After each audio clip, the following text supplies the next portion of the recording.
I want to welcome you here tonight to a special presentation by Donn Teske. He's going to tell us a lot of tales, trivia of the early Onega area history. I think you're in for a real treat, and we're thankful that the weather changed so we can be out here rather than squished into the Founders Hall with a fan and a little bit of air conditioning. So with that, Donn, I'm going to turn it over to you. Thank you, Debbie. Thanks for coming tonight. I enjoy visiting, and I question whether I have anything important to share, but that's, hey, so I got to putting this together, and I ended up with a lot of slides. You'll probably be asleep when it's over, but last night I was reflecting on what came together as I put them together. And I've been blessed the last few years taking the senior history class out for a day and giving them a Donn history tour. I just enjoy the heck out of that. And our wonderful bus driver got stuck driving 160 miles for us in March. So, but I was reflecting on how little paralleled what I tell the kids and then what came together in the slide presentation. It's like, well, God, I should do a slide of this and this and this and this, and I already got too many. And so it's like I haven't talked about Moses Day in here, or Henry Hoover, or the 1858 4th of July celebration, or even the new railroad. And so, and I think the first slides, I copied the Olsberg slideshow and then took out Olsberg and then started adding local, and I think the first slides I was really early, and I think as many slides as I got, we ought to go skip those, and if you guys still have any seat power left when I get done, we can go back and catch them first ones. I don't know, what do you think? Should we talk about them or not? No. Skip them? Time when that picture was taken, Donn. Maybe. Should be a guesstimated time when that picture was taken. It says on there that it was during the standard gauge area, and I think they went from narrow gauge to standard gauge in '95, I think. And so I'm guessing that's shortly after '95. When did Onega get electricity from? Wasn't that after 1911? It could be, but they had telephones before that. And we, Okay. supposedly that's the first depot on the right up here, according to the caption. This came out of one of the railroad books here at the museum. Anyhow, I started out, like I said, copying the Olsberg one. I left the slide in there on purpose because, you know, I got a little bit to do with Farmers Union. And so when Olsberg asked me to come over, I knew I had that slide laying around, so that was my opening slide for the Olsberg presentation, and that was the Olsberg Farmers Union General Store. And so I asked them, I said, so where did that building used to sit? And they go, oh, it's still there. It's just 2 buildings over. That's a cafe now. It hasn't changed a bit. It looks just like it. So when I drove out, I drove by and I went, yeah, it looks just like it. So, the building's still there. So then after I did that, then I had to put the Centralia Farmers Union grocery store in, and then St. Mary's, Kansas Farmers Union Hybrid, seed corn, they marketed in 6 states and blah, blah, blah. So about this time you're going, I came here to listen to this, and it's like, if you're gonna ask somebody to come and talk to you that started out like that, you deserve what you get, so. Girl on the left. Yeah, so that's Karen and Amy. And most everybody here knows Ma and I always got to put pictures of grandkids in. Grandkids are fun. So we've been there a long time. I like showing this one off. This is the Teske homestead, and they had taken 2 old houses and moved them onto the old house to make more room, and they were obviously having a party. They, see if I can, you can see the fiddle and the beer glass. And anyhow, this white-bearded gentleman is great-great-grandpa of Michael Teske.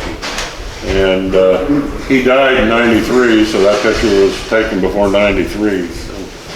And then that's one beside him is great-grandpa Herman.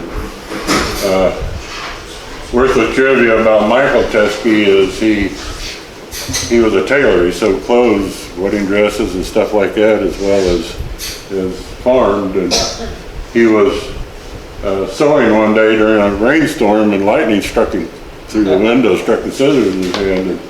And it said in the paper, after the article that got sent to me, that after that, for the rest of his life, he walked with a limp.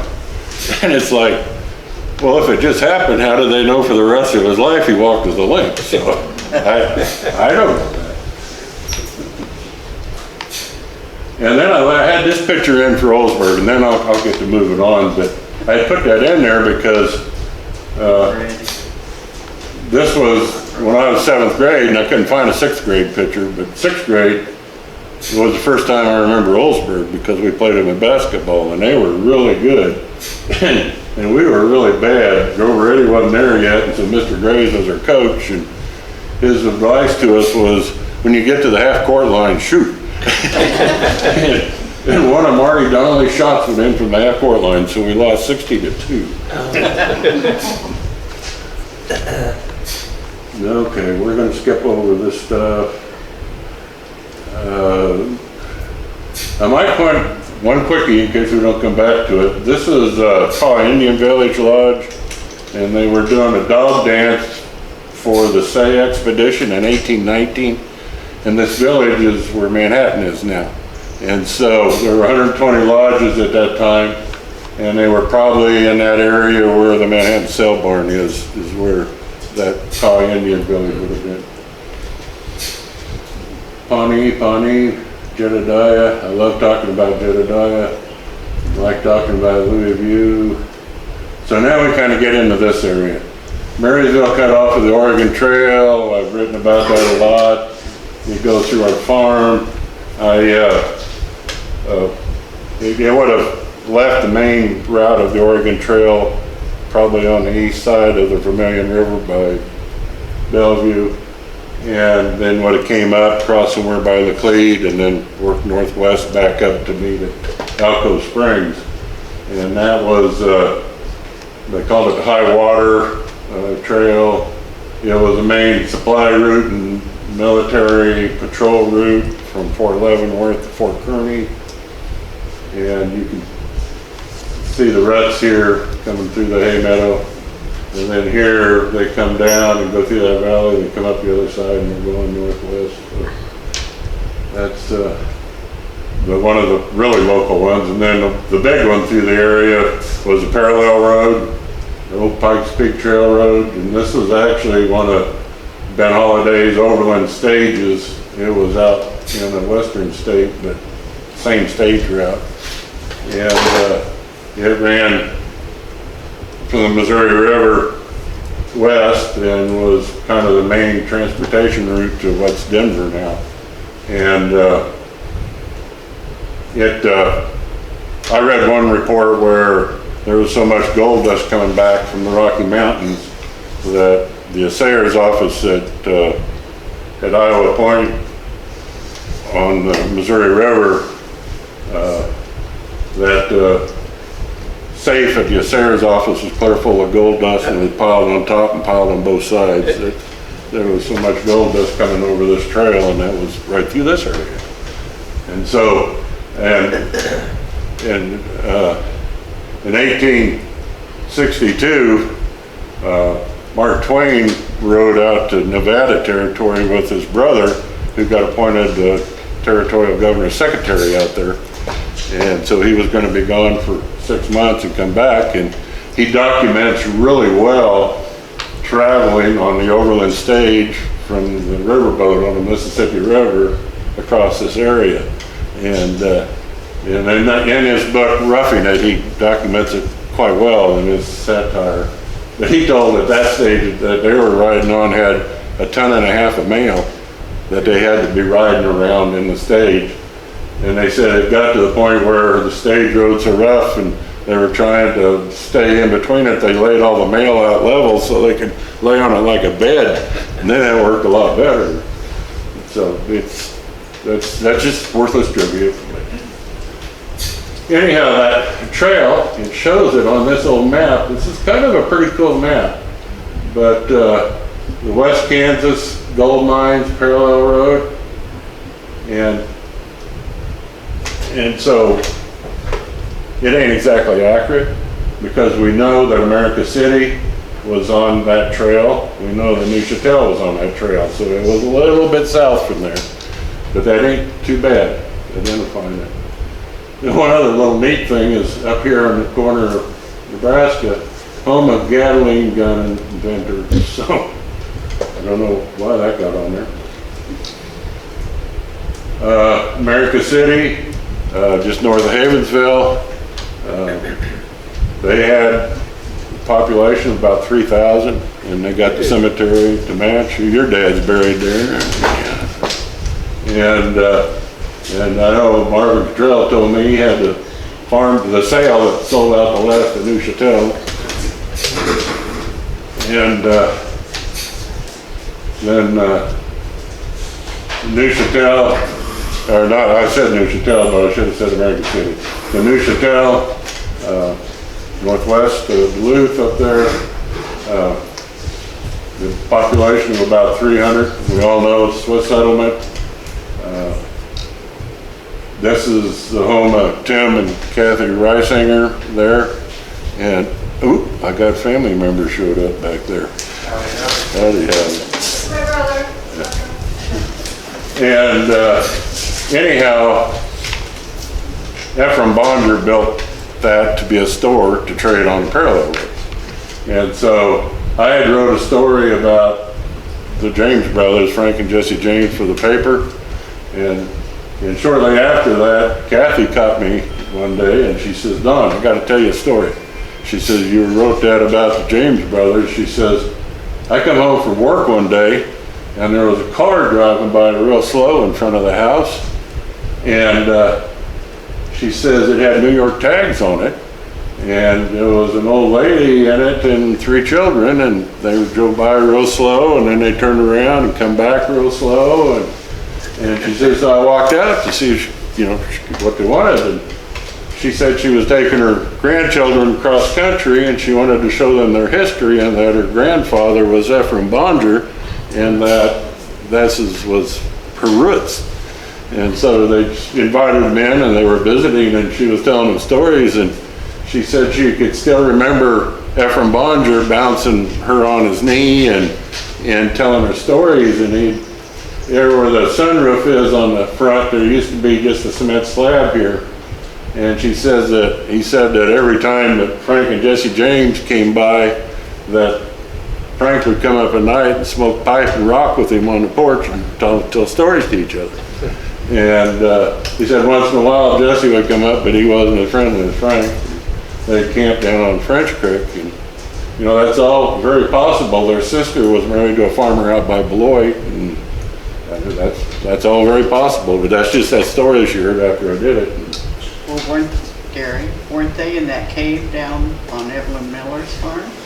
Well, that's what they say, but There again. he's probably been in every cave in the county. Yeah, everybody has a Jesse James shout-out. Just like on the East Coast, everybody has a George Washington slap here. When I was in high school, I saw a Jesse James movie. So I asked my dad, have you heard any Jesse James stories? And he said, well, yes, because he was born in 1899. He said this really old man told him that he was at St. Clair sitting on his porch in a rocking chair. And a group of horsemen came by with dusters, and they were headed west. And the guy recognized Frank. He says, howdy, Frank. And Frank nodded and waved, and off they went. Well, then there's this guy that lives south of Emmett a little bit. I can't think of his name, but I was on trail ride down there, and he was telling about how the rock house right southwest of where Barbara and Donn lives Barbara. Anyway, that used to be a 3-story building, and that his great-grandfather would meet them there with horses and groceries. And I've heard that story several times, but it sets between the Vermilion on one side and Cross Creek on the other, and it's barren ground. It's actually on Union Pacific property. If you go south of Aiken Switch 2 miles, it's sitting right there. But that's how they, Jesse liked to write letters too, I understand. Jesse, everybody talks about Jesse because he got famous because he died young. Yeah. Frank was the hard ass of the bunch. Frank rode with Contrell and they raided Lawrence. In fact, they went to the James farm at Liberty, Missouri, hunting for Frank after that, and actually beat up Jesse and their mother trying to get him to tell where Frank was. And so he was just a teenager then. What? Their farm was at Kearney, Missouri. His grave is right there behind where my aunt lived, the cemetery. Okay. And their house is like a museum thing now, we've been there. Okay. Donn, when Michael Finnegan, Bones Finnegan was still in the anthropology department at K-State, James Starr did the last investigation of the grave that Jones talked about, and they excavated what little remained. Mike called me down into his lab and he got a little manila envelope and he said, cup your hands and hold them out, and I did, and he shoved 4 teeth out into my hands and he said, whose teeth do you think you're holding? And I said, I don't know, and he said, we're pretty sure they're Jesse James, and I said, take them away before I drop. So did he also show you the Navy ball too? I know they... He did not show me the ball, he just showed me the 4 teeth. Yeah, there's all these stories that was all a fake murder and he's lived on to be an old man, and yep. Anyhow, this was in our family, and it was addressed to great-grandfather Herman Teske. And it was a picture postcard, and on the back, it wasn't signed, so we don't know who sent it to him. But on the back, it says the one with an X over it in the middle is me. So this guy sent great-grandpa Herman this picture. And he says the old man on the end with an X over him is one of them James brothers that used to rob people. So that would be Frank James, and he was never spent a day in jail. He was never convicted of a single crime, and he just lived out his life trying to make a living. Anyhow, the whole railroad through here, this is why Onega was created. This is what most of the talk's going to be about. But it wasn't the first railroad through here. First railroad through here was Onega. That's where the first railroad across Kansas. And so that was built through Pot County in 1866, almost 10 years before this railroad was built through. The reason I got these little side captions, whoops, on here is, this is the main line that went out to Fort Riley and then west, and this is kind of what settled Kansas. And so Victoria is just east of Hayes. That's where Angus cattle came in, Cathedral on the Plains, all that stuff. But there, down by the creek, right on the north edge of town, by the railroad tracks, is this line of graves. And those were railroad workers that were massacred by Indians while they was working on the railroad. And so the Union Pacific buried them all there, and then they maintain that gravesite to this day. So and then, just like all railroads built, and they ran out of money when they got to western Kansas, and at the North Fork of the Ark, they ran out of money, and so for 15 months, that was the end of the line. And church went up, a depot, graveyard, warehouses, then all the oxen trains came in from Santa Fe and other points to service all the forts. That was the end of the line. And Harper's Weekly called it the wildest town in the West, and they did stories on it. And I read one report that in those 15 months, 86 men were hung and 125 were shot in 15 months in that one town. He's telling that a black buffalo hunter in the middle of winter shot a guy in a bar, and the guy's friends took him out and hung him, and he had a big old buffalo coat out in the wintertime. They come back out the next morning, and it turned out he froze to death. He didn't, the collar protected his neck, and so he was stiff as a board and looked like normal. And so they carried him back and plopped him up on the side of the depot for the trains coming in. So it was rough country. If you ever go to the Wallace Cemetery, you know, you could find a lot of the graves from there, but I had a heck of a time finding Sheridan. I mean, this was just a year afterwards, and they were using some of the dugouts for buffalo hunting out there.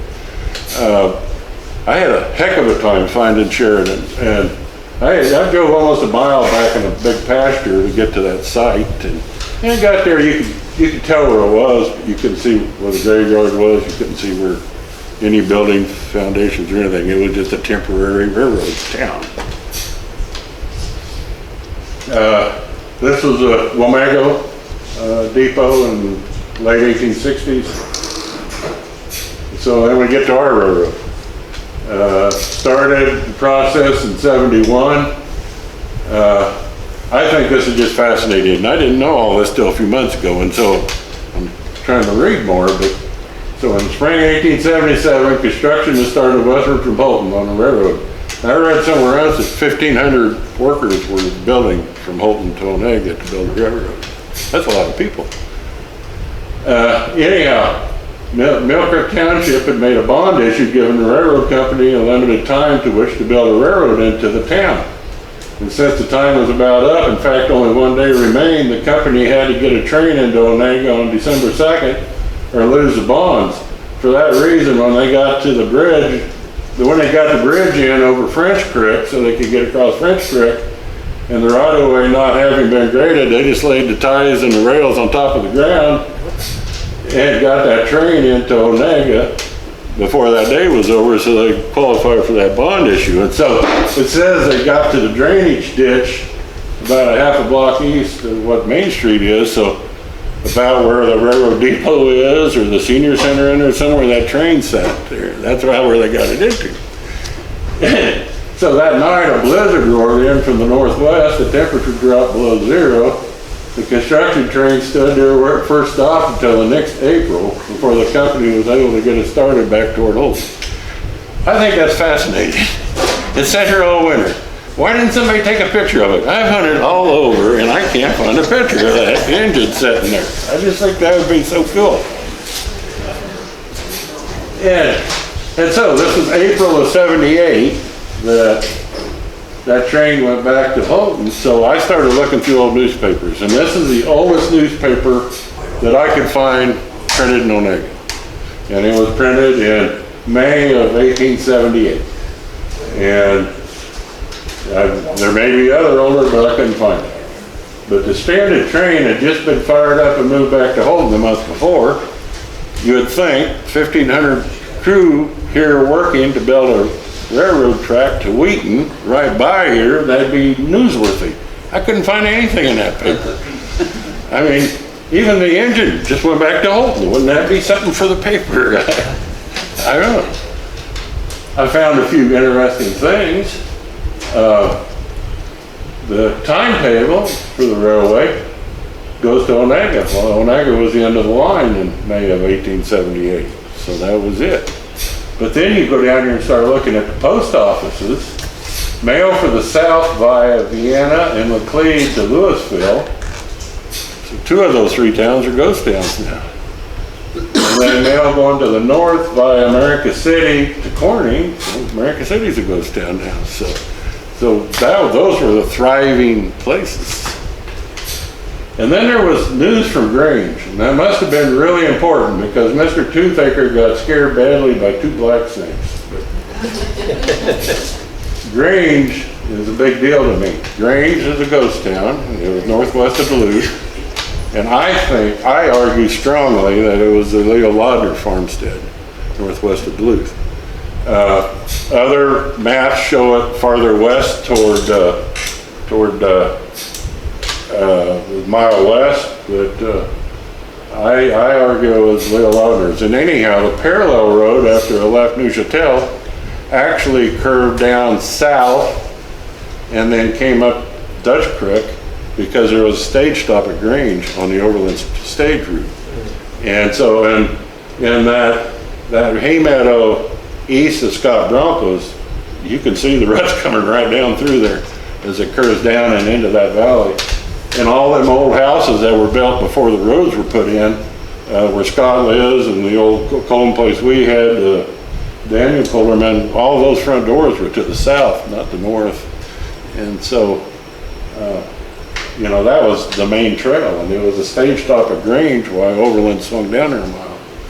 And so anyhow, that was news in there. And then this is, to me, was fascinating. Wanted immediately 530 industrious farmers to buy all the unimproved land in northern Pottawatomie County, break it up this season, sow it with winter wheat next fall, and make $500 to $2,000 a piece clear money in 15 months. It has been done, it can be done again, and blah, blah, blah. And it says, why pay $50 to $150 per acre for Missouri bottom ground when you can raise just as good a crops on this fine soil on top of the hills here and pay 15 to 20 or $3 to $8 per acre. So, I mean, they lied then too.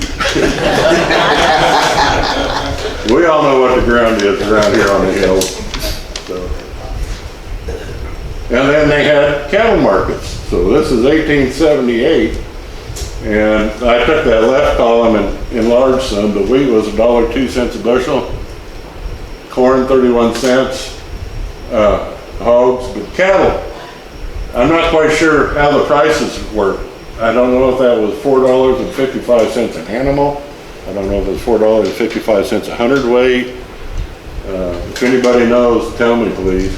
And how I was interpreting it was either an animal or a hundredweight, and they're asking $4.75 and paying $4.55.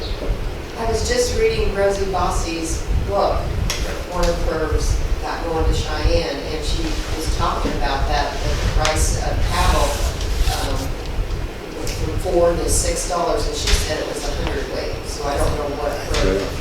That probably is accurate. I mean, but so then it'd be $40 for a fat animal.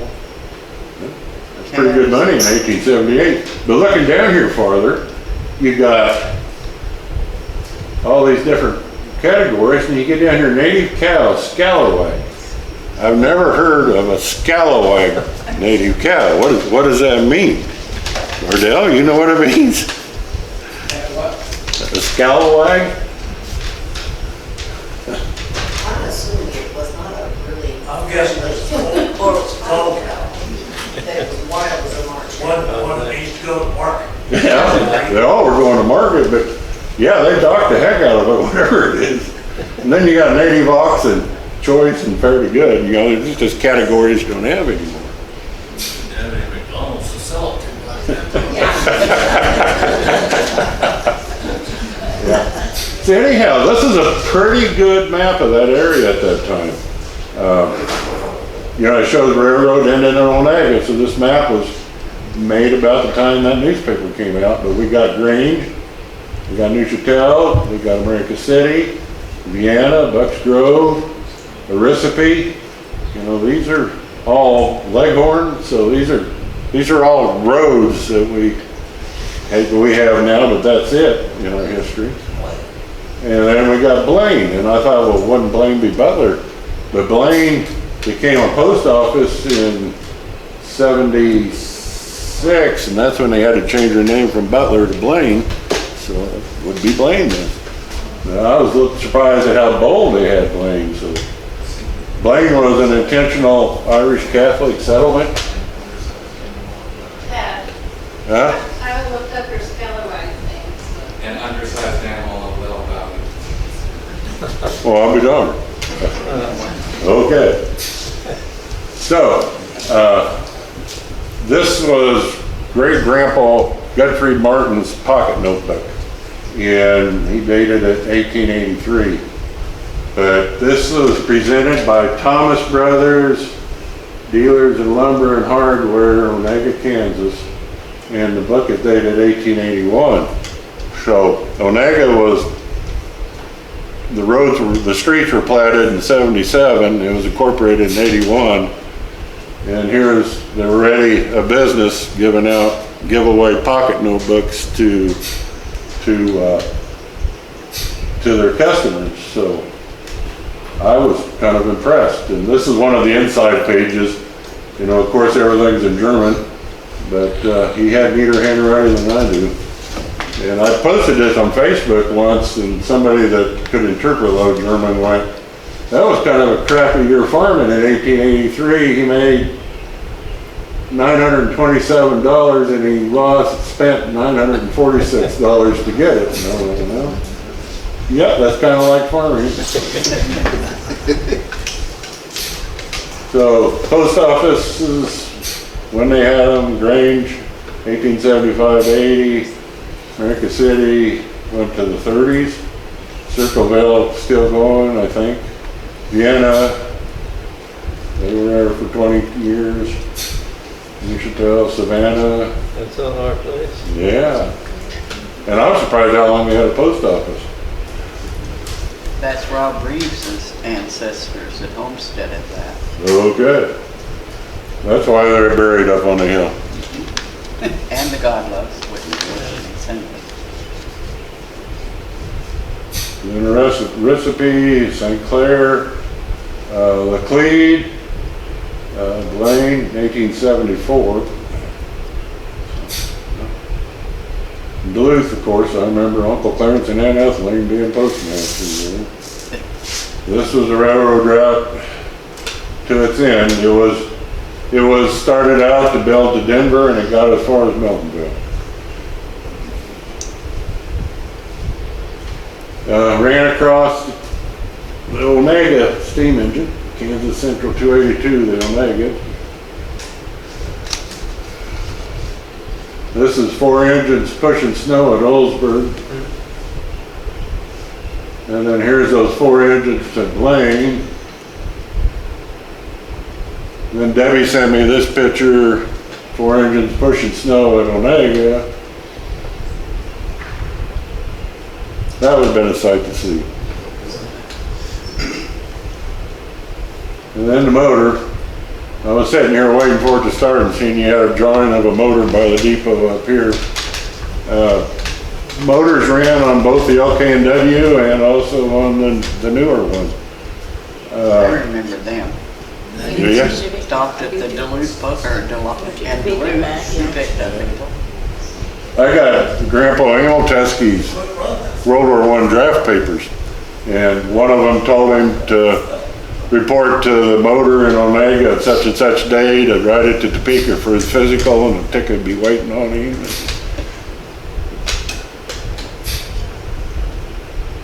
This picture was a lot clearer than that. When I enlarged it, they didn't enlarge well at all, but the back of the picture just says Hoover and daughter Lena, and then the waterworks shop and a motor car. And so, you know, first thing I think of is Henry Hoover, but I have no idea the generation there. But then this is a lot clearer picture, and it's another motor car by the waterworks shop.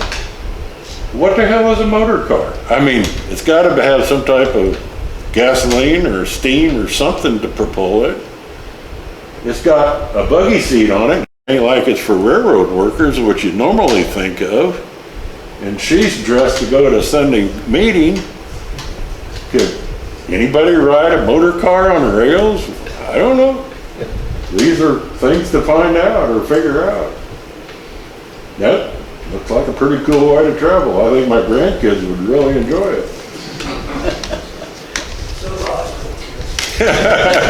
Yeah. So we've all seen pictures of Blaine, Westmoreland interurban, and Westmoreland got bypassed, and so they decided to build their own railroad down there. That ran until 1916, and then the bad flood, the bad storm that came through that killed the whole Burgess family south of town here. It's flooding so bad, they drove the train out onto the bridge over Rock Creek to try and hold the bridge, and it didn't work, and half the guys drowned and half of them swam to safety, and it didn't work well. But it stopped Moodyville, and I was surprised going back there. What you don't need for me to do is to back up, but Moodyville had a post office for 40 years.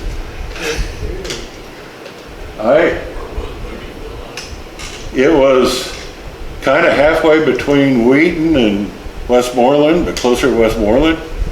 And it was down in the valley there, and it was, yeah, there's a big cemetery there, but it was built as a resort. And Grandma talks about going down there to dances and stuff when she was young. But they built a 3-story hotel down there, and then they pumped magic spring water into the hotel to cure your ills. And yeah, it's just been farmed for as long as my life can remember. There's nothing there to tell you there was a town, and they had a post office for 40 years.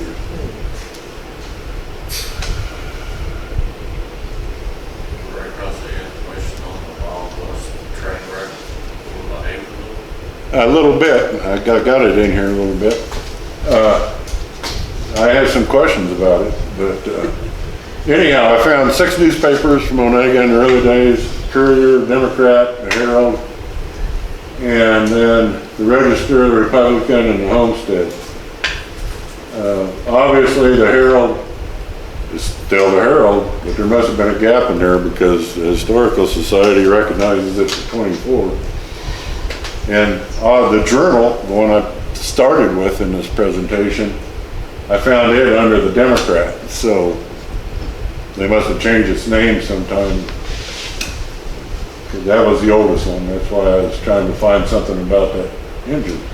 Anyhow, I don't know. You probably have that picture here, Debbie, but I just think it's beautiful. You can see the moon and the Milky Way. And Was it the Historical Society that sold the plates with that picture of it? That's what I thought. so I see something here that says cafe right there. I was talking to Loretta today. Yes. Is that your building there? Or is that No, the next one down. next one down? Okay. That one and the next one, those two are the coffee bar now. And the next one would be Mandy's. If you see on the very right, it says Isis Theater. On the very, very corner, Yeah. on the corner of the building, it says Isis Theater. Oh, really? It was right above that canopy. Right Okay. Yeah, and, you know, I figured you guys probably had all the photos I found down in Topeka, but if you don't, then I got some others, and I stole some from you, and so. Which one next to Mandy's? Was Dolphin. The building South. where the coffee shop part is. Used to be a And grocery the store, cylinder Stoneman's, is still Stoneman's painted. grocery store there too. Stoneman's grocery store used to be So there too when I Rosemary was Shop young. was the north building. Yeah. That car is down there. Bar was in I the. remember Stopper Grocery Shop. shop was Stoneman's right in there. was in the next building. Handed out ice cream. Because I didn't think the grocery shop was big enough to be in a building, and it could have been. That's, of course, we have the freezer. This one didn't have a date on it. Kind of gas looking at it.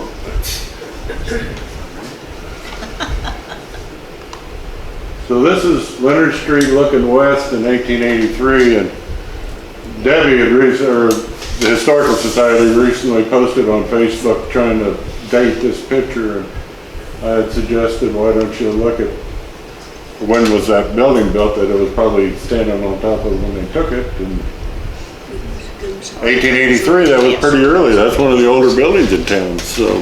What is? The old post office, bank? It was It a was built bank. out of Teske. Yeah, I'm not arguing that. Yeah. Yeah, I agree. The drugstore is in that other picture. So, Is that the one way? Bank is. Yeah. so, couple things I want to point out here that I've picked up studying it. One is where the bank is now. Here's this dry goods store with a false front, and then we got this across here. And then you go to the next picture, and that's a boardwalk crossing the street. I never picked it up on that other picture.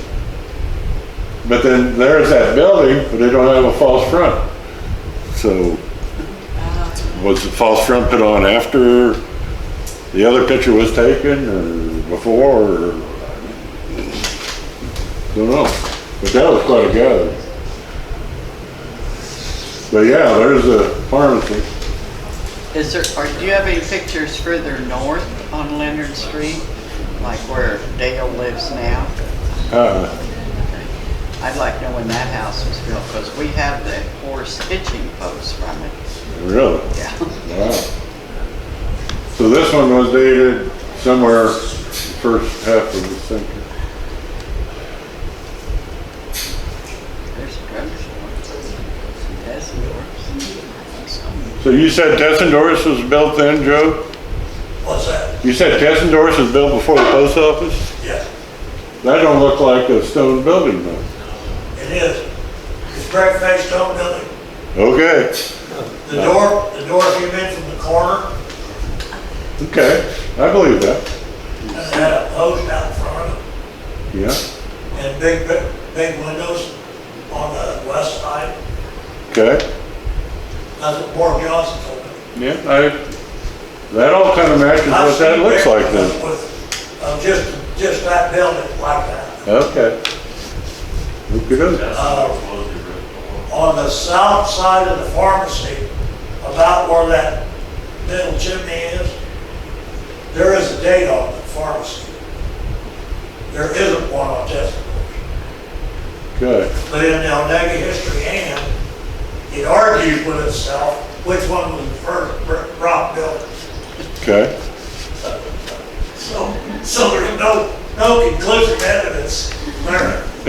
Marjorie could never, and Dorothy could never decide which building Which one was electricity first? okay. That one is big.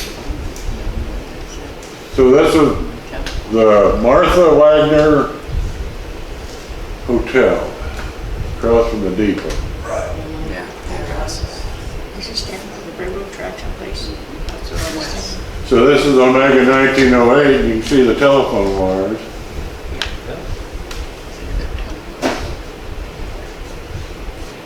Look at the Coca-Cola.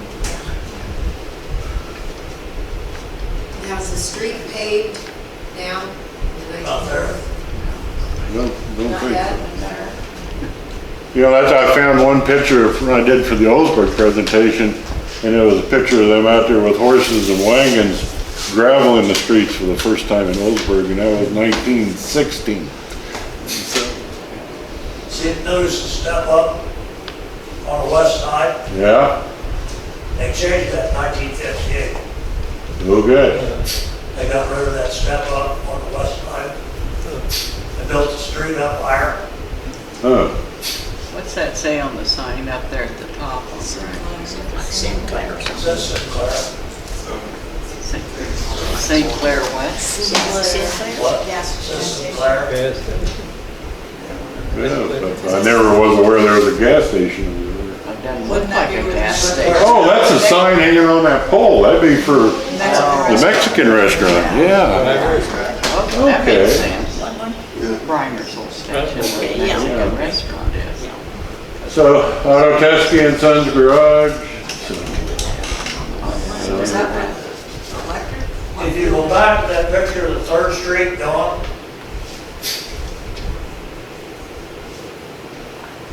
right there. You see Carlos building west of the old post office? Yeah, That building is still the same building. yeah. They got the party, they got, The oldest building, you know, that. Tyler's probably spent a lot of time in the basement there. That, in that basement? Charles? No, the one Carla. The old library, Stallard Law Office, City Hall. Johnson's Clothing. There was a clothing store, a flower shop. So you're not talking about the movie theater? No, that, Where Harley is. it's got the big front on it. Okay. So it's a wooden one? It's a wooden structure. Oh, okay. And Okay. the beams under it, you can walk underneath there and they're actually, you can see the axe marks there. Yeah. Beams. Okay. We don't. So I think that's probably the oldest structure downtown. There may be a house over in town, but I don't know. Okay. So somewhere, Thomas Brothers had a store somewhere in 1881, so. Well, some of the buildings burned. Okay? So where was that, or is that? That was a grocery store. Yeah. Yeah, the old grocery store. Before that, Martin had a body shop in there. Sold cars. He sold Overland cars and Hypo Weaver had it So where at? on the corner now, or east of where Roger is now. what? The grocery store burnt, it was all right It's a there. sub. Yeah, that pad where Roger parks his stuff on now. Yeah, that was built by out of Teske. So this is our rock out at the Teske place. And that's Otto standing on the rock. And that's great grandpa Herman sitting there. And then the pretty young girl is Minnie, who married a wag who would be in your lineage. And yeah. And so I don't know how much dirt to tell you about family history, but Michael had a wife and 8 children back in Germany, and his wife died.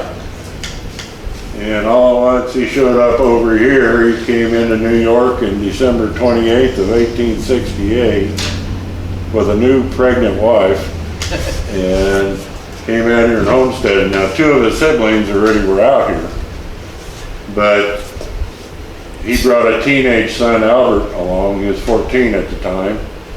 And then he had a 4-year-old that came over when Ferdinand Teske came over in May of '69, and he brought the boy along over. And these were from the first wife. And so these 3 are all children of his second wife. And in his will, he treated these 3 pretty well and didn't give anything. It was $5 to each of the other kids. And Albert never got along well here. He's the one that went south of Onega and started all the Teskes down south. And they didn't really have anything to do with the Teskes up north. Well, they were step siblings. And then the younger boy, the 4-year-old that came over with him, I don't know what happened to him. In fact, he disowned him in the newspaper. And so I accept no responsibility for whatever his name was. So that's the dirt. The livery stable, I know that's already been posted around here. And it had a well inside it with a windmill sticking out of the top. I think that was pretty sharp engineering work. And this is supposed to be a hillside view of Onega in 1904. And I studied it, and I can't say I believe that. I found other misidentified photos down there. To me, it's the South Hill looking north. I suppose that could be a school up on the hill, but I don't see the elevator. That looks like too much infrastructure in 1904, downtown. I just question that. I question trees. Yeah, good point. I don't see a railroad, don't see a railroad depot. So,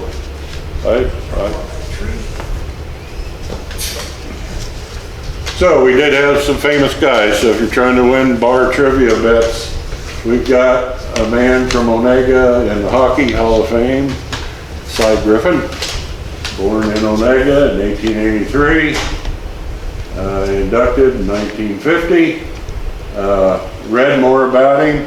His parents moved to Canada when he was a year old, so he doesn't hardly count, but he was born in Onega. If you want to win a bar bet. And he played for the Kenora Thistles. And then we got Jess Willard. We've all heard about Jess Willard. Harry remembers seeing it. Yeah. I don't remember. I do.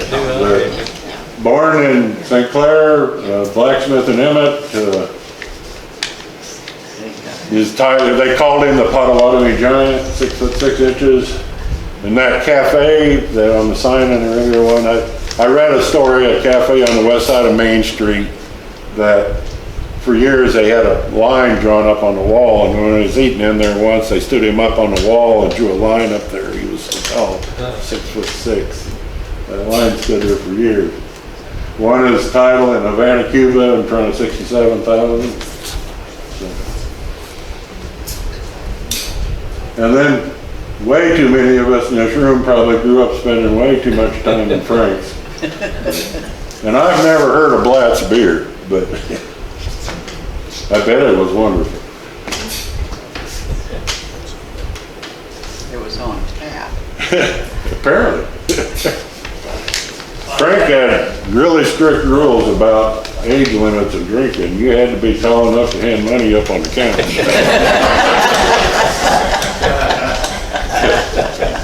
When we were in high school, he got so tired of us bothering him on Sundays, he put a pop machine behind the beer joint with beer in it. We quit bothering him. They used to have a lot of traffic down that alley. Yeah. on Sundays. Yeah. And then I got this picture. I didn't know whether to put this in the history one or not, but I just did because it's my PowerPoint. But What is it? it's 1964, I see. and it's a co-op tour. And so we got a whole bunch of local guys. There's Larry Bronco, and Dad, and Paul Hartwig, Lonnie Kufall, Wild Kufall, Marvin Abbott, and Larry Honey. Gary, is that you in the back? That's Larry right there, I think. Right where? No, that's not Larry. That's Larry, huh? Well, he's identified as Larry on there, and that's certainly Carlos Eastwood next to him. That's who? Carlos Eastwood? Oh. Carlos, I'm talking about Gary Coleman. That looks like him by that big round hole. are you in there, Gary? I don't remember it. Well, we got the names there. You do? Okay. Well, it could have been. 60, 64. Glenn Hartwig standing 64? in the back. Huh? Looked like Glenn Hartwig standing in the back, second man from the right. Where do you think me? They don't identify him here as that. I say, I don't see He any cool. identifies him as Don Berman. That's Paul Hartwig. I'm in on that. Yeah, I heard you. I'm just looking at names. Anyhow, Jet Winters, yeah. Carlos, he hit the longest fly ball I ever seen hit in Wheaton one night. It landed between the hardware store and Emily's beauty shop before it started bouncing.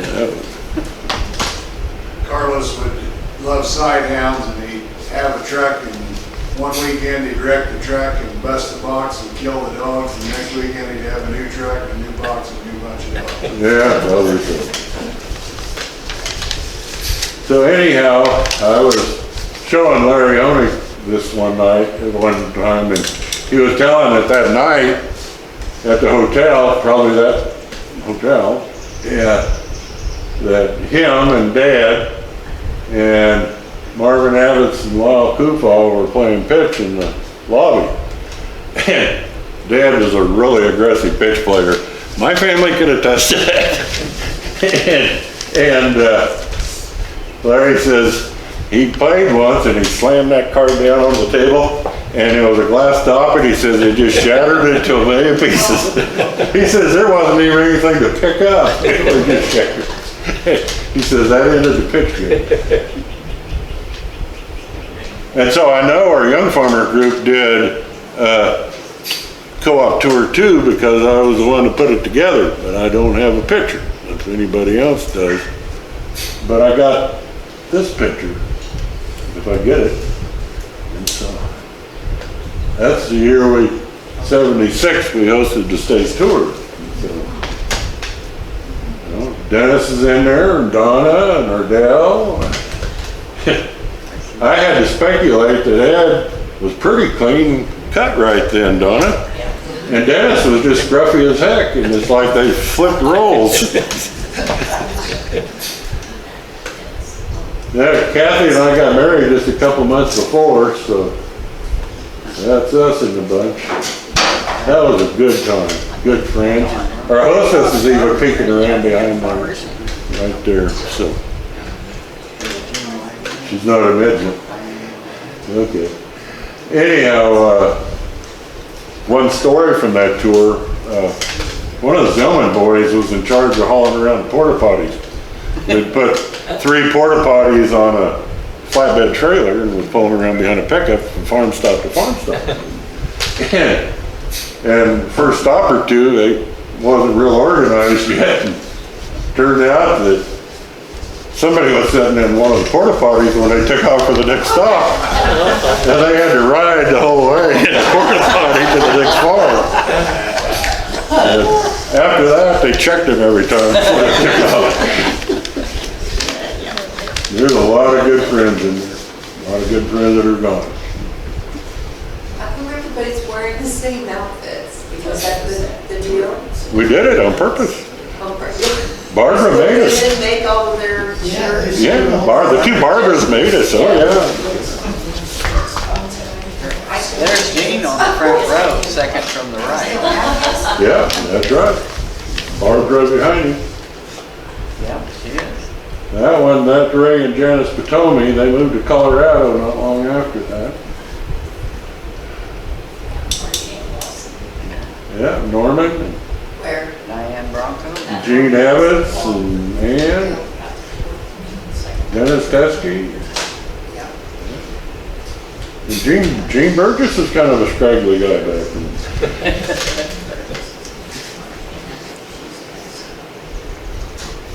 So, okay, on to Wheaton.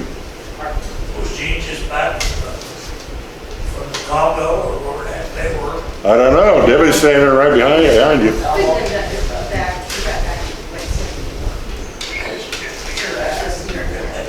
He wasn't domesticated yet.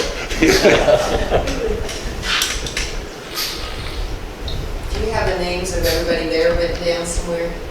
I don't. You need to. Yeah, you do. I know almost all of them, and Dennis knows all the rest, I'm sure, and Donna. Yeah, but you guys aren't gonna be here, so Should be written. someday. You know, that's a really good point. Yeah. So you need to write them down. That's a grade school behind it, isn't it? Yeah, that's where we're based out of. Yeah, we had 400 people here on that tour at that time. That was a fun time. A town would take the tour on, and everybody would come from around the state. And the young farmer group from Marion County, Hillsborough down there, they had bought an old stretch limo that was like a 1960s era. And for some reason, they stuck a stool on top of it. So you could always see when they come driving in, they'd all pile in that stretch limo and come to our tours. We had a Ballberg reunion here once, and the South Dakota Ballbergs rented one of those stretch limos, and all of them came in it. There you go. JC's fed everybody Yeah, down there that time. We were cooking meat that overnight, and after I think it must have been your Friday night opening deal, gal from Topeka from TV to radio was up here. oh, Patton? Kathy Patton? That was a younger one. Oh, yeah? Well, she was young back then. Well, it wasn't Kathy. Okay. It was she ran off the road just south of Rezax. And we were sitting out there cooking the meat. And of course, Charlie Lee was getting a little bit lit. Surely. And we were all sitting around. She come up and said, could somebody pull me out of the ditch? So she and Gilbert and Charlie Lee jumped in the vehicle, and on the way down there, of course, Charlie's about half lit, and he says, first time I ever pulled a pregnant woman out of the ditch. She says, I'm not pregnant, she said, you ain't out of the ditch.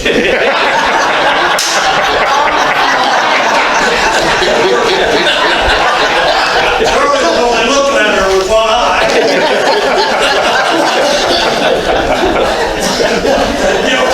Gilbert said, she just busted up laughing. She didn't. I'm gonna have to ask Charlie if he remembers that.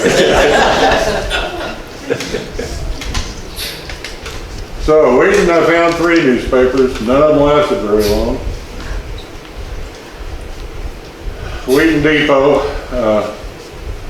You can see the house back behind there that's still there. for the new people in the crowd, this would have been just west of the city scales down the street from the church.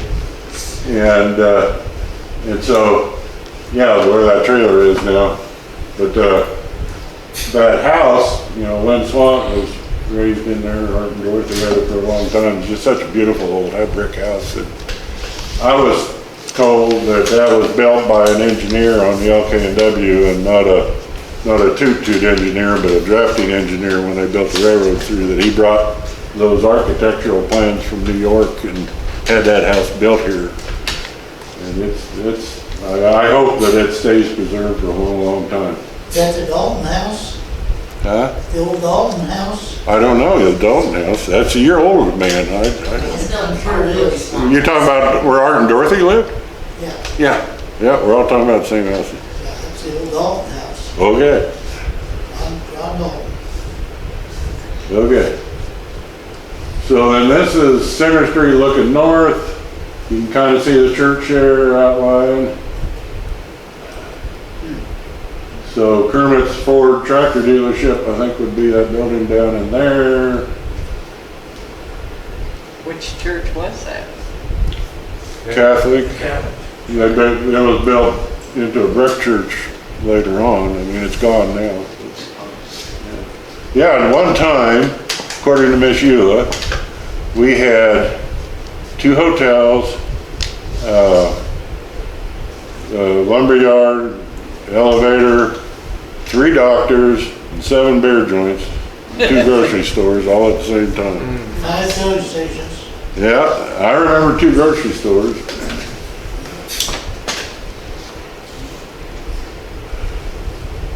So the back of this was dated 1900 and 1914. I think it was 1900.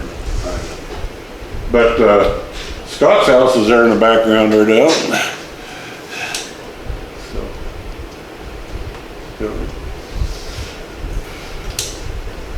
So this is the Kufal Hardware in 1912. It started in 1896.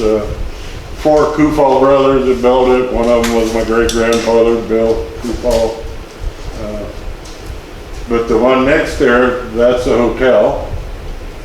And then this picture was in 1912, and this was built on a corner, so that had to be after the fire, because that's a building that was a grocery store in the bottom, and Dad played basketball, high school basketball, on the top floor. That's where they played their high school basketball.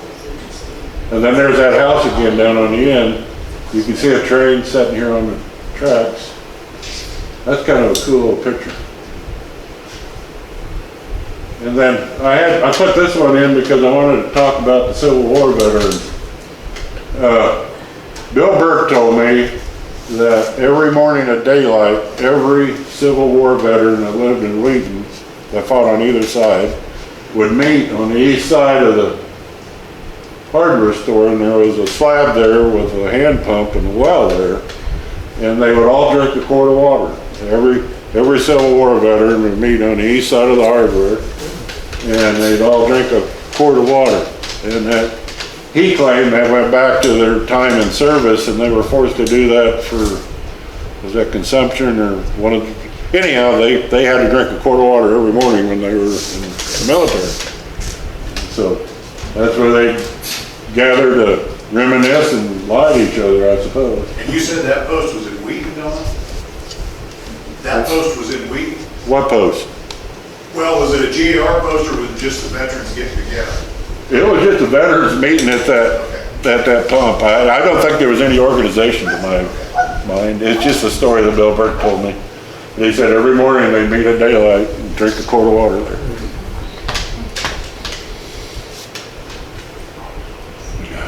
So we had our own famous guy too. So after I put this slide in there, I see it doesn't say who he pitched for, but I think it was the Red Sox. Do you know, Joe? Anybody else know?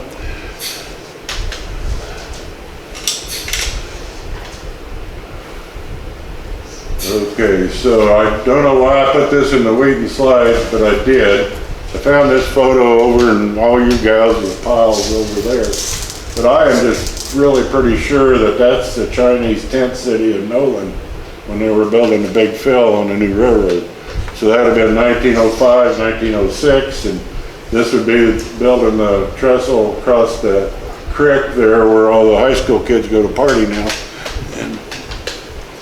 And Grandma always said that there were a lot of Chinese buried down in that Dutchville. yeah, The land that, you know, they'd build it up and that they'd go over the edge and and horses and all.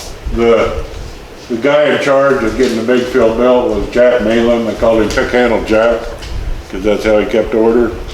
And Oh, wow. Bill Burke told me that his presence when he'd come into Wheaton would catch everybody's attention because he had a black woman that kept his tent, and he'd come riding into town and he had a pair of matched blacks on his carriage and his black woman beside him, and that just got the whole town to talking, but he didn't care. And that's how I've heard the stories too. When you were working for him, even the local farmers, you didn't slide down in there because they weren't stopping. And they'd keep right on going. I grew up a little over a mile from the field. Oh, yeah? Yeah. Anyhow, I found a Chinese coin once. I didn't know what it was. I carried it in my pocket for years. Good luck charm. And then it was gone after I threw some coins in a Salvation Army deal at Topeka. I hope it was worth something. Anyhow, that would be west of John Wagner. Thank you. Not west, east of John Wagner. I had another story. Oh, Grandpa was telling me one time we went into Duluth and I was driving and Grandpa was old and riding in pickup with me. And we went past the Duluth Cemetery and pulled up and to the railroad tracks, and we was waiting at the railroad tracks to cross for the train. And he said, when I was a kid walking into school one day, I came right here, and he says, there got men out there in that cornfield and they were cutting down the corn with corn knives. And he says, I couldn't figure out what was going on. It turned out, he says, that was the surveyors coming through surveying the railroad lines. So you remember seeing the surveyors cutting down the corn there. And so now I'm getting into Ardell's. Ardell left me his pictures to scan in a few years ago. But this is so cool. This is a Samson M tractor sold by the Kufal Hardware to Albert Kufal in 1919 for $902.50. So Ardell still got the delivery slip. That's just pretty cool. Samson was General Motors tractor. They tried to get into the agricultural market competing against Henry Ford's Fordsons, and they couldn't do it. Theirs cost twice as much as the Fordsons, and they only built them about 3 years and then quit.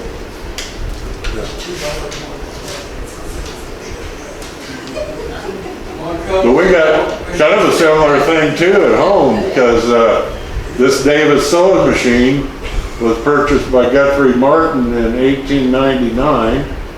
In November, it was manufactured in October of 1899 and bought in Wheaton, Kansas. So it was probably bought at the hardware in 1899. We still got the warranty paper on it in the drawer. You still have the machine? Mm-hmm. Oh, Yeah. I never knew it was that pretty. It was like closed for years, and somebody asked me what it looked like. I go, I don't know. We opened it up and went, whoa, it's kind of pretty. So these are more just on a Kufal farm where Delbert lives, so on the old highway between Wheaton and Onega.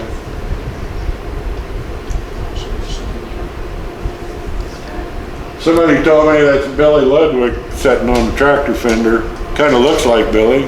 Did you tell me that, Ardell? I think that smells or Marcellus Mosky on that tractor. Yeah. You said what again? Marcellus or Alvin Mosky sitting on a tractor. Alvin would be too young, wouldn't he? Melvin. Oh. Well, I could, well, what year they I'm always impressed looking at these old photos, how clean everybody is. That guy running that steam engine, there ain't nothing clean about him. Like, that would be me.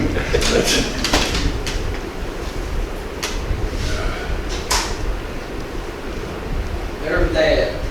That's your dad? Yeah. The Avery tractor? Well, I found out what it kind of was once. but I don't remember it.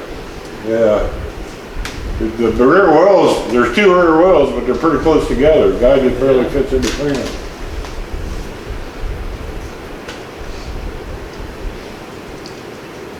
That really looks like Raymond Fisher sitting on that tailgate.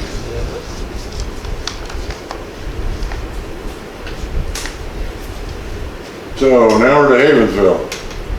They had 4 newspapers over the years. One lasted quite a while, 50 years.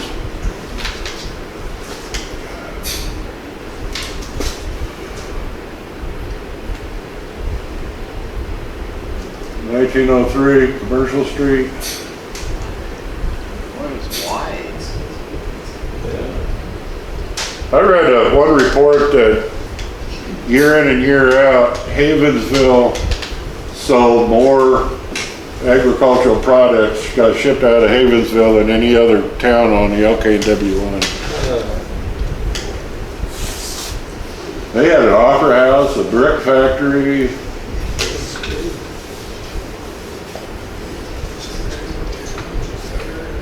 So this picture, flood, 1903. Say they had some work to do there. And there's a derailment you were asking about.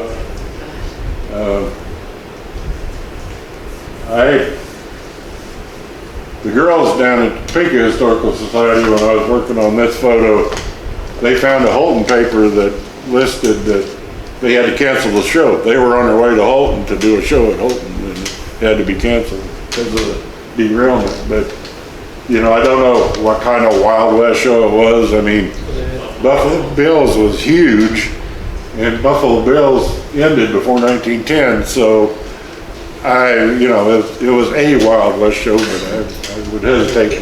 We exercise the animals on the streets out of this deal here. I've heard that story, yeah. Gary says they exercise the animals on the street. Yeah, Main Street. The streets, there are not too many streets in Havensville. Buffalo Bill and my great-great-granddad were cousins. He actually stood up as my great-great-granddad's. I believe that. Yeah, they moved in up over by Holton, and his dad was an abolitionist. He came in as a freedom fighter and got wounded bad enough he eventually died from his wounds, but he served a term or two in the state legislature after they got statehood before he died. And then, you know, Bill was 14 years old when his dad died, and his mom shipped him off to her brother to help him farm out of Greenleaf to try and raise money to feed the kids and the family. And so. Scott's sister was buried in Dennisville. In Denison? Yeah. Okay. Well, Lauren, who were with years ago, they said that Yeah. his sister was buried there. Yeah. You know, if you're ever traveling, that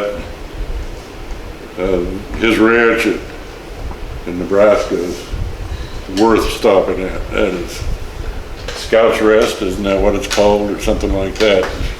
I've stopped there like 3 times. It's a must stop for me.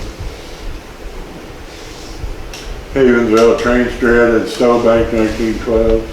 That's probably where them 4 engines are heading for. Get that train up.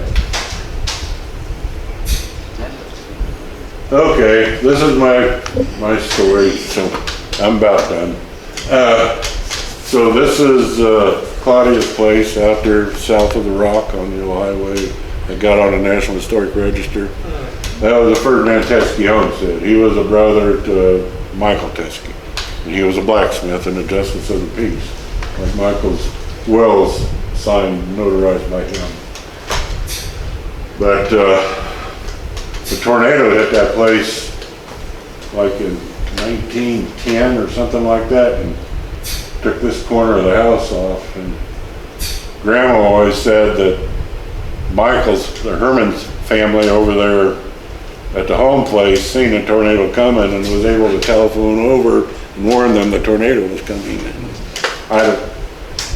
that's one of Grandma's stories. I don't know if it's true or not.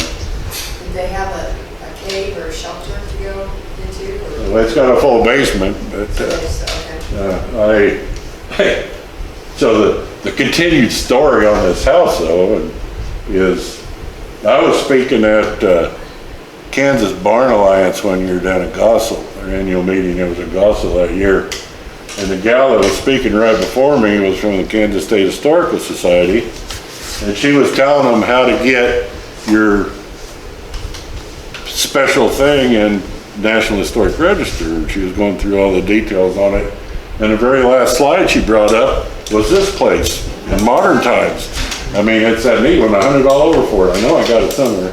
But anyhow, then she got done. And so I asked her, I said, so, would you mind keeping that slide up for a minute? I want to talk here a little bit. And so then I stood up and I said, so, this is Ferdinand Teske's place, blah, blah, blah. It's near where I live, blah, blah, blah. And I said, but the important thing is for those of us at my age, that was our party house in high school. That was an abandoned house on Greg Bronco's property, or his dad's property. and that room right up there was our party room, and we kept our beer in the well, and this was a good thing. and so I was telling them the story, and then I said there wasn't any porch there on the time, and so that door there, you could just open the door and pee out the door. Except Dan Kazir had a few too many beers one night and he took a step too far. and one year we had a haunted house in there. It was great. We stuck Fred Venneberg up in this cubicle above the stairs coming upstairs, and he'd reach down and muscle her hair on the way by. And down going into the basement, Greg Bronco would shoot fire up through the steps. And then Dan Kazir wanted to run the flamethrower and he caught the steps on fire. But anyhow, got to be winter time. The guys decided they could just put a wood stove in there. So they ran a log chain up and down the chimney, and then they put a wood stove in there, and then they fired it up and sitting there drinking beer, and everything's going good. All at once the room starts filling up with smoke, and they go outside and look up at the chimney, and all at once a burning coon pops out of there and starts running for the barn. So I told our group, I said, if they wouldn't have caught that burning coon heading for the barn, there wouldn't be a barn there to get on the National Historic Register today. Think about that place, there's that milk house or underground spring, right? I don't know, is there? There's a spring house beside it, or a laundry, Yeah, that's where they always put their milk in, Yeah. to the southeast of the. So is that house still there? Yeah, oh, it's beautiful now. It's beautiful, beautiful.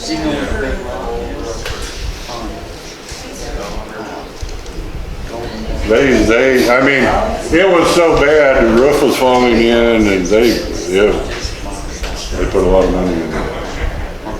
So I had to put this up. We got our 125th coming up, but I got one more story. So we got 125th anniversary coming up, but the church ain't that old. This is our second church. The other church is out in the country. And Dad had belonged to the Duluth church, but then he married Mom, and she was part of the South Duluth church, the first one. So he started going to church with her down there. And so they were newly married about the time they built this church. Dad's always been afraid of heights. I think it was just an excuse to make his kids do the work, but he wouldn't climb ladders at all. And his story was that he says when they was building the church, he was up there painting the shutters on the church steeple on a ladder, and the preacher's kid snuck in there and rang the bell while he was up there. And he says, I just knew I was going to die before I got back down. He says, I don't climb ladders no more. And he claims when they poured the cement floor in there that they laid planks out over the trestling, or the studs, or whatever you want to call it, and they wheelbarrowed in that cement and just dumped it on chicken wire on it. He said, that cement ain't never gonna last. And so it lasted longer than he did. But Yeah, Don, one of the guys wheeling the cement was Walter Kistler, Rudy Hefner's stepfather. yeah, And the contractor called him 300 men. And I think that's on his stone at the cemetery. He was one strong man. I think that is on his stone. That's right. That's where that came from? Yeah. Couldn't talk. Well, I've talked for an hour and a half. You guys gotta be getting tired of me. I can go back to the start and finish up if you want. That's up to you. We can do it another day and pick up some of the other things I didn't put in this one. I don't care. Debbie, has it been too long? Well, I think so. You might want to stretch our legs a little bit. I think so. Let's give Donn a round of applause.